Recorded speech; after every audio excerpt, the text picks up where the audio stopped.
क्या आप सोच सकते हैं कि एक कंपनी जो कागज पर तो लाखों का प्रॉफिट दिखा रही है, वो असल में बैंक से लोन ना मिलने पर डूब सकती है? ये कैसे मुमकिन है? आइए आज इस फाइनेंशियल मिस्ट्री को सॉल्व करते हैं। नमस्कार दोस्तों, और स्वागत है आपका फाइनेंशियल डेटा एनालिसिस के इस इंपॉर्टेंट यूनिट में। आज हम समझेंगे फाइनेंशियल स्टेटमेंट्स को। हम इन 3 कोड डॉक्यूमेंट्स को यानी बैलेंस शीट, इनकम स्टेटमेंट और कैश फ्लो स्टेटमेंट को डीकोड करेंगे। उनके आपस के कनेक्शन को समझेंगे और देखेंगे कि इनका इस्तेमाल कंपनी की परफॉर्मेंस नापने के लिए कैसे होता है। तो चलिए शुरू करते हैं। तो सबसे बड़ा सवाल यही उठता है कि किसी भी कंपनी की सच्ची यानी ट्रू फाइनेंशियल हेल्थ का पता कैसे चलता है? क्या सिर्फ प्रॉफिट का नंबर देख लेना काफी है? इसका जवाब दोस्तों इन 3 फाइनेंशियल स्टेटमेंट्स में छुपा है। और ये है हमारे बिग 3 फाइनेंशियल रिपोर्टिंग के 3 सबसे मजबूत स्तंभ, बैलेंस शीट, इनकम स्टेटमेंट और कैश फ्लो स्टेटमेंट। चलिए एक एक करके इन तीनों से दोस्ती करते हैं। सबसे पहले मिलते हैं बैलेंस शीट से। इसे आप एक स्नैपशॉट या एक फोटो की तरह समझिए। ये एक खास दिन पर, मानिए 31 मार्च को, कंपनी की फाइनेंशियल हालत की तस्वीर खींचते हैं, बिल्कुल आपके हेल्थ रिपोर्ट की तरह, जो बताती है कि आज आपका वेट और हाइट कितना है। और इस बैलेंस शीट का एक गोल्डन रूल है, एक इक्वेशन जो हमेशा सच होती है। Assets equal to liabilities plus equity. आसान भाषा में, कंपनी के पास जो कुछ भी है यानी उसके एसेट्स, वो या तो उधार के पैसों यानी लायबिलिटीज से खरीदा गया है, या फिर मालिक के खुद के पैसों यानी इक्विटी से। ये हमेशा हमेशा बैलेंस रहता है।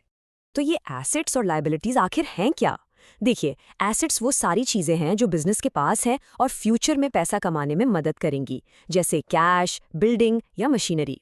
वहीं दूसरी तरफ लायबिलिटीज वो सारी जिम्मेदारियां हैं जो बिजनेस को चुकानी है, जैसे बैंक से लिया हुआ लोन या सप्लायर्स के पेंडिंग बिल्स। चलिए अब आते हैं दूसरी पिलर पर, द इनकम स्टेटमेंट। अगर बैलेंस शीट एक फोटो थी, तो इनकम स्टेटमेंट एक पूरी वीडियो है। ये एक दिन की नहीं बल्कि एक पूरे समय की, जैसे एक पूरे साल की कहानी बताती है। इसे आप अपने पूरे महीने के डाइट और एक्सरसाइज रिकॉर्ड जैसा समझ सकते हैं। कितनी एनर्जी आई और कितनी खर्च हुई। इसकी इक्वेशन बहुत ही सिंपल है। Revenue minus expenses equals net income. यानी कंपनी ने साल भर में जितना पैसा कमाया, उसमें से सारे खर्चे जैसे सैलरी, रेंट, मार्केटिंग सब निकाल दीजिए। जो आखिर में बचता है वही है कंपनी का असली मुनाफा यानी प्रॉफिट। और हमारा आखिरी और शायद सबसे इम्पॉर्टेंट पिलर है कैश फ्लो स्टेटमेंट। ये स्टेटमेंट बहुत प्रैक्टिकल है। इससे सिर्फ एक चीज से मतलब है, कंपनी के अंदर असली हार्ड कैश कितना आया और कितना गया। इसे आप अपने वॉलेट चेक करने जैसा समझ सकते हैं। दिन के एंड में जेब में कितना कैश बचा है, बस।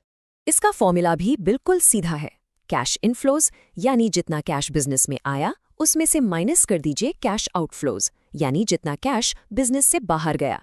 इससे हमें पता चलता है कि कंपनी का कैश बैलेंस उस दौरान कितना बढ़ा या घटा।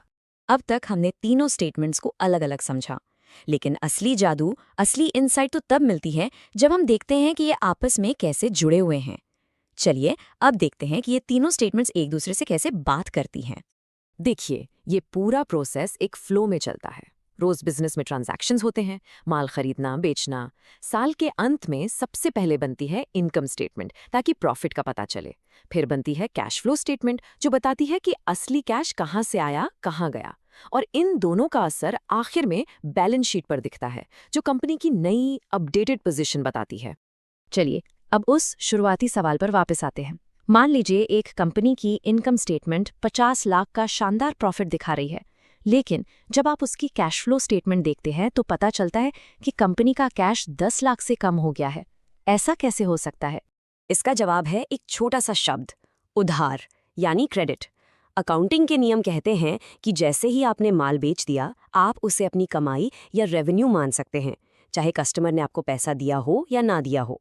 इसलिए कंपनी का प्रॉफिट तो बढ़ गया, लेकिन उसकी जेब में कैश नहीं आया। इसी को कहते हैं paper rich but cash poor. और यहीं इन तीनों का मास्टर कनेक्शन साफ दिखता है। एग्जाम के लिए ये 3 पॉइंट्स हमेशा याद रखिए। पहला, इनकम स्टेटमेंट का नेट इनकम बैलेंस शीट में इक्विटी के अंदर रिटेन्ड अर्निंग्स में जुड़ जाता है। दूसरा, वही net income cash flow from operations निकालने का स्टार्टिंग पॉइंट होता है। और तीसरा, कैश फ्लो स्टेटमेंट का जो फाइनल कैश बैलेंस होता है, वो बैलेंस शीट के कैश के फिगर से हमेशा मैच करना चाहिए। अगर आपको एग्जाम में कभी भी कंफ्यूजन हो तो बस ये एक लाइन याद रखिएगा, the income statement is a video जो पूरे साल की परफॉर्मेंस दिखाती है, जबकि the balance sheet is a photograph जो साल के आखिरी दिन की पोजीशन दिखाती है। ये गोल्डन की आपको कभी कंफ्यूज नहीं होने देगी। चलिए, अब जब आप इन स्टेटमेंट्स को पढ़ना और उनके लिंक्स को समझना सीख गए हैं, तो अब एक फाइनेंशियल एनालिस्ट की तरह सोचते हैं। एनालिस्ट्स इन स्टेटमेंट्स का इस्तेमाल करके कंपनी की हेल्थ को फटाफट कैसे चेक करते हैं? इसके लिए वो यूज करते हैं की परफॉर्मेंस इंडिकेटर्स यानी KPIs। एक एनालिस्ट के पास एक चेकलिस्ट होती है जिससे वो कंपनी की हेल्थ को 4 अलग-अलग एंगल्स से देखता है। पहला, प्रॉफिटेबिलिटी, कंपनी मुनाफा कितना कमा रही है। दूसरा, लिक्विडिटी, क्या कंपनी अपने छोटे-मोटे बिल्स टाइम पर दे सकती है। तीसरा, एफिशिएंसी, क्या कंपनी अपने एसेट्स का सही इस्तेमाल कर रही है। और चौथा, सॉल्वेंसी, क्या कंपनी अपने लंबे टाइम के लोन्स चुकाने में सक्षम है। तो चलिए, एग्जाम से ठीक पहले वाला एक सुपर फास्ट रिवीजन करते हैं। 30 सेकंड्स में सब कुछ revise. Ready? Let's go. Balance sheet एक फाइनेंशियल स्नैपशॉट है। इनकम स्टेटमेंट एक फाइनेंशियल परफॉर्मेंस की वीडियो है। और कैश फ्लो स्टेटमेंट एक लिक्विडिटी या वॉलेट चेक है। याद रखिए, इनके लिंकेजेस ही पूरी कहानी बताते हैं। कभी भी एक स्टेटमेंट पर भरोसा मत करना। और KPIs बड़े डेटा को सिंपल, आसानी से कंपेयर किए जाने वाले रेशियोज में बदल देते हैं। चलिए, अब एक छोटा सा टेस्ट। सवाल नंबर 1, कौन सी स्टेटमेंट एक कंपनी की फाइनेंशियल पोजीशन एक सिंगल पॉइंट इन टाइम पर दिखाती है? सोचिए। बिल्कुल सही जवाब है द बैलेंस शीट। ओके, दूसरा सवाल, इनकम स्टेटमेंट से निकला हुआ नेट इनकम आखिर जाता कहाँ है? करेक्ट, ये बैलेंस शीट में इक्विटी के अंदर रिटेन अर्निंग्स का हिस्सा बन जाता है। और आखिरी और सबसे इम्पॉर्टेंट सवाल, एक कंपनी जो प्रॉफिट कमा रही है उसके पास कैश की कमी क्यों हो सकती है? एग्जैक्टली, क्योंकि प्रॉफिट में उधार पर की गई सेल्स भी शामिल हो सकती हैं जिनका पैसा अभी तक नहीं मिला है। कंपनी की असली कैश पोजीशन तो सिर्फ और सिर्फ कैश फ्लो स्टेटमेंट ही बताती है। तो हमेशा याद रखिए, ये नंबर्स सिर्फ फिगर्स नहीं हैं, ये एक पूरी कहानी सुनाते हैं। और अब आप उस कहानी को पढ़ने के लिए बिल्कुल तैयार हैं। ऐसे ही इन्फॉर्मेटिव वीडियोस देखने के लिए LLB स्टूडेंट अड्डा को सब्सक्राइब करें एंड फॉलो करें। If you want any new topic, comment below.